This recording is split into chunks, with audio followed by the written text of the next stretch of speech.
2016 की सर्दियों की बात है। मैं राघव अपनी पहली नौकरी के सिलसिले में बिहार के एक छोटे से कस्बे सुल्तानपुर आया था। शहर से दूर शांति और प्रकृति के बीच बसा यह कस्बा पहली नजर में बहुत सादा और सीधा लगा। मैं एक सरकारी रिकॉर्ड ऑफिस में डाटा एंट्री ऑपरेटर के तौर पर भर्ती हुआ था। मेरे ऑफिस के पीछे एक पुरानी खंडहरनुमा हवेली थी।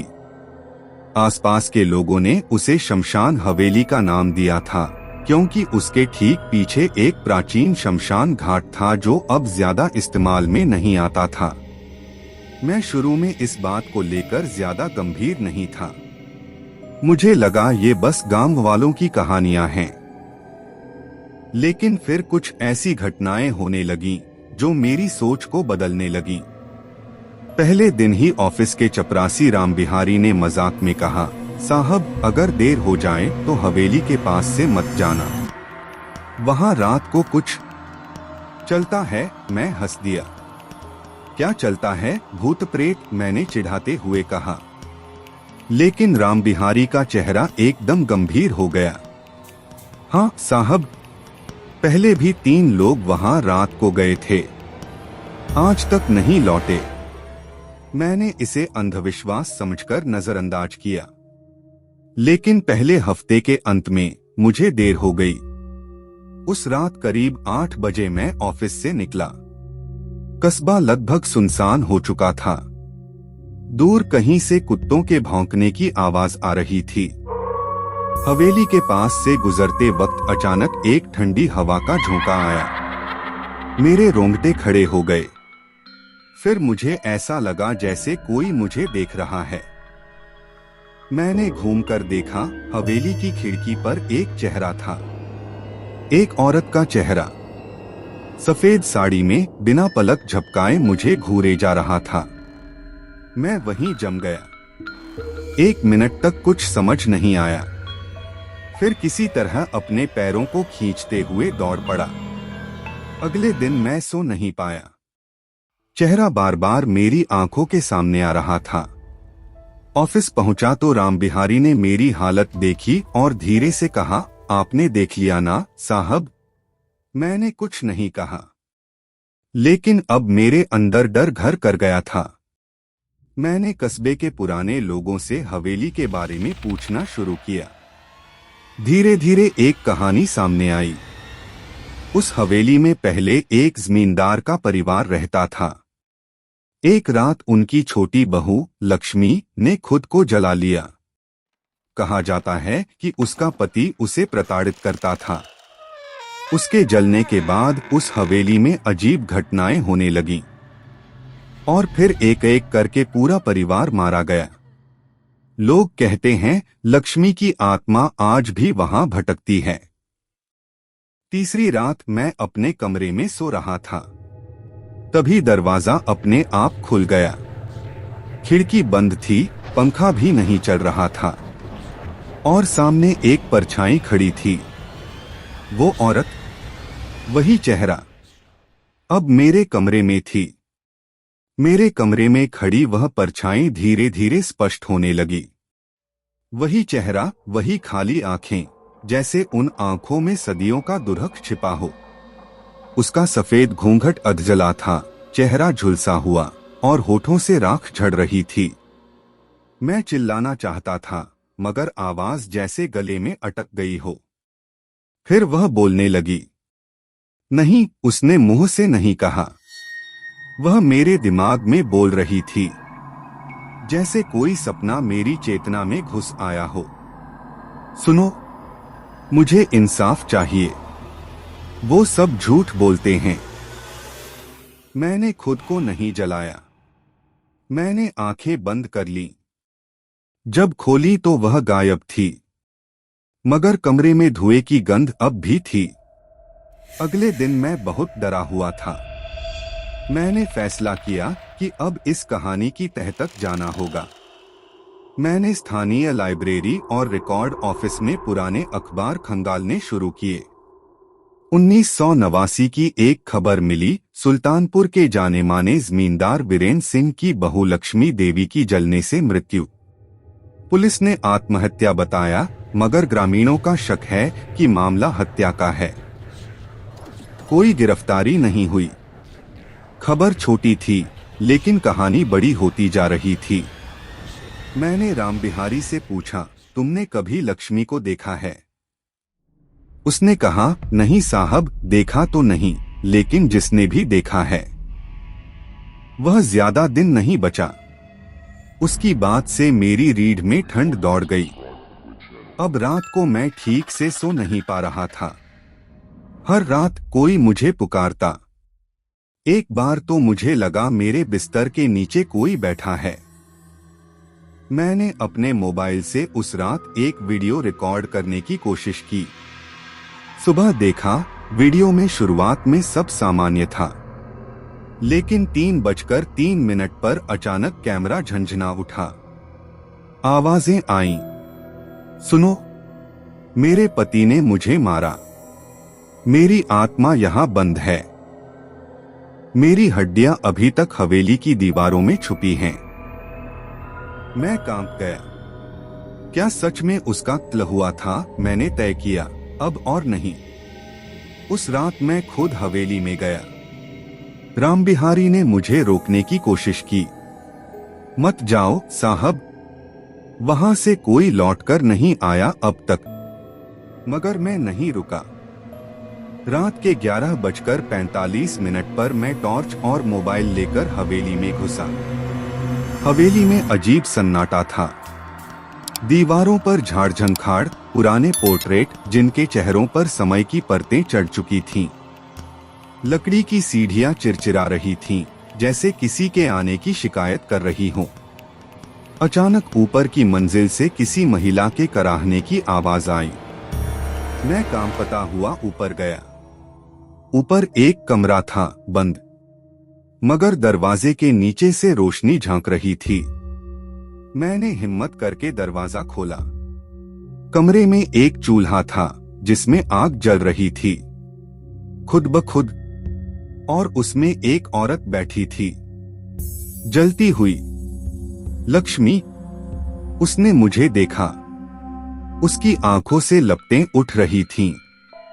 तुम सच जानना चाहते हो? उसने कहा। मैं मरना नहीं चाहती थी। मेरे पति और ससुर ने मुझे रात में बांधकर जला दिया। मेरी चीखें हवेली की दीवारों में कैद हो गईं। मेरी हड्डियां उसी दीवार में हैं, पीछे की दीवार में। मैं जैसे संभल नहीं पाया। कमरे की हवा भारी हो गई, सांस लेना मुश्किल। क्या तुम मेरी आत्मा को मुक्त करोगे? उसकी आवाज एक गुहार थी। मैंने सिर हिलाया। अगली सुबह मैं पुलिस स्टेशन गया।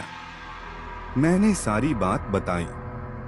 उन्होंने पहले तो मुझे पागल समझा, लेकिन जब मैंने उन्हें वो वीडियो दिखाया, वे चौकन्ने हो गए। पुलिस ने आदेश दिया और दोपहर को उस हवेली की पिछली दीवार की खुदाई शुरू हुई। और फिर सच सामने आया। दीवार के अंदर एक कंकाल निकला। महिला के गहने अब भी थे, पैरों में पायल, गले में टूटी हुई माला और जले हुए कंगन। डॉक्टर ने पुष्टि की कि मौत जलने से हुई थी और उस महिला को जिंदा जलाया गया था। पुलिस ने पुराने जमींदार परिवार के इकलौते जिंदा वारिस को गिरफ्तार किया, जो अब 60 साल का था। उसने पूछताछ में सब कबूल कर लिया। उसने मेरी इज्जत मिट्टी में मिलाई थी। उसने कहा, उसने मेरे खिलाफ आवाज उठाई थी। हमने सोचा था अगर डर फैल जाएगा तो कोई और महिला ऐसा नहीं करेगी। मैं हतप्रभ रह गया। लक्ष्मी को देर से लेकिन इंसाफ मिला। रात को जब मैं अपने कमरे में सोया, एक आखिरी बार लक्ष्मी आई। इस बार उसका चेहरा शांत था, जैसे बरसों की पीड़ा से मुक्ति मिल गई हो। धन्यवाद, उसने कहा। अब मैं जा रही हूं, मगर मैं अकेली नहीं हूं। वो हवेली सिर्फ मेरी नहीं थी, लक्ष्मी की आत्मा को मुक्ति दिलाने के बाद मैं समझ रहा था कि अब सब कुछ ठीक हो जाएगा। 1 महीना बीत गया। मेरी नींद फिर से सामान्य हो गई थी। ऑफिस में भी मन लगने लगा था। मुझे लगने लगा था कि अब यह अध्याय बंद हो चुका है, मगर मैं गलत था। एक रात करीब 2 बजे मैं अपने कमरे में सो रहा था कि अचानक बाहर से कुछ गिरने की आवाज आई, जैसे कोई भारी पत्थर खिड़की पर दे मारा हो। मैं चौंक कर उठा। देखा कोई नहीं, लेकिन जब खिड़की खोली तो नीचे जमीन पर एक लाल धागा रखा था, सिंदूर से सना हुआ, और उसके साथ एक टूटी हुई चूड़ी। लक्ष्मी की नहीं, क्योंकि लक्ष्मी अब जा चुकी थी। फिर वो कौन? अगले दिन रामबिहारी ने मुझे रोक लिया। साहब, एक बात मैंने आपको कभी नहीं बताई, उसने धीरे से कहा। लक्ष्मी अकेली नहीं थी उस हवेली में। जब जमींदार की हवेली उजड़ी थी, उसके बाद वहां एक तांत्रिक रहने आया था, काले जादू का साधक। वो लक्ष्मी की आत्मा को बंदी बनाकर अपने मंत्रों से उसकी शक्ति को कैद करना चाहता था, लेकिन वो खुद ही मारा गया। कहते हैं उसकी आत्मा हवेली के तहखाने में बंद है। किसी ने छेड़ा नहीं, इसलिए शांत थी। लेकिन जब आपने लक्ष्मी को मुक्ति दी, वो दरवाजा खुल गया। मैं सुन्न रह गया। हवेली में एक तहखाना था जिसके बारे में किसी को ठीक से जानकारी नहीं थी। मैंने खुद कभी वहां नहीं गया था, लेकिन अब जैसे कुछ मुझे खींच रहा था। उस रात मैंने दोबारा हवेली जाने की ठानी। क्यों? क्योंकि मुझे नींद में वो चेहरा दिख रहा था। यह कोई महिला नहीं थी, ये एक मर्द था। लंबी जटाएं, आंखें खून जैसी लाल, और मुस्कान जैसे कोई शिकार मिल गया हो। मैंने अपने कैमरे के साथ रामबिहारी को साथ लिया और हम दोनों रात के 11:30 बजे हवेली पहुंचे। हवेली के सबसे पिछले कमरे में एक फर्श पर हल्का उभार था। ईंटें किसी जमाने में खिसकाई गई थीं, ऐसा प्रतीत हो रहा था। हमने उसे हटाया और नीचे एक पत्थर का द्वार मिला। जैसे ही हमने उस पर हाथ रखा, हवा अचानक भारी हो गई। अंदर से सड़ी मांस की गंध आने लगी। रामबिहारी ने कांपते हुए कहा, साहब, लगता है वो जाग गया है। हमने नीचे उतरने का फैसला किया। तहखाना एक संकरी सुरंग जैसा था, जिसमें दीवारों पर अजीब मंत्र खुदे थे।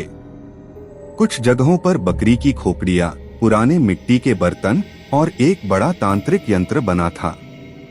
उसके बीचों बीच एक शव, कम से कम 30 साल पुराना। शव के चारों ओर राख और सिंदूर की मोटी परत थी, और उसके ऊपर एक हाथ, जिसमें अभी भी माला बंधी थी, हिल रही थी। वो मरा नहीं है। रामबिहारी की आवाज डरी हुई फुसफुसाहट में बदल गई। तभी सब बंद हो गया। दरवाजा ऊपर से बंद हो गया। हम दोनों अंधेरे में फंस चुके थे। अचानक नीचे रखे शव की आंखें खुल गईं। हाँ, आंखें। और उन आंखों से काला धुआं निकलने लगा। क्यों खोला दरवाजा? एक आवाज गूंजी। वो कोई इंसान नहीं था, जैसे आत्माओं का समूह एक साथ बोल रहा हो। मैं चीखा, तुम कौन हो? मैं हूं बलिराक्ष, साधक मृत्यु का। लक्ष्मी तो सिर्फ एक माध्यम थी, असली खेल तो अब शुरू होगा। दीवारों से खून टपकने लगा। रामबिहारी बेहोश हो गया, और उस राक्षसी साधक ने एक मंत्र फेंका मेरी ओर। मेरे चारों ओर सब घूमने लगा। मुझे लगा सब खत्म हो गया है। लेकिन तभी एक आवाज आई, राघव, भागो, लक्ष्मी की आत्मा। मैं जा चुकी थी, मगर उसकी आत्मा अब भी बंधी है। तुमको कुछ करना होगा। क्या? मैंने चीखा। उसी यंत्र को उल्टा घुमा दो, तभी उसका चक्र टूटेगा। मैंने अपनी सारी हिम्मत जुटाई और उस तांत्रिक यंत्र की ओर भागा। वो अब आग की लपटों में घिरा था। एक पत्थर उठाकर मैंने यंत्र को उल्टा घुमाया। अचानक जमीन हिलने लगी, दीवारें फटने लगी। बलिराक्ष की चीखें पूरे तहखाने को कंपा रही थीं। फिर अंधेरा छा गया। मैं अस्पताल में होश में आया। रामबिहारी अब भी कोमा में था। पुलिस ने हवेली को पूरी तरह सील कर दिया, मगर सब खत्म नहीं हुआ। जब मैं दिल्ली लौटने की तैयारी कर रहा था, मुझे एक पार्सल मिला। पार्सल में कुछ राख थी और एक चिट्ठी। तुमने बलिराक्ष को हराया नहीं, बस थोड़े समय के लिए रोका है। अगली बार वो अकेला नहीं आएगा। मैं कांप गया। आज भी जब कभी रात को आंख खुलती है तो हवेली की वो सीढ़ियां, वो तांत्रिक का चेहरा और लक्ष्मी की चीखें मेरे कानों में गूंजती हैं।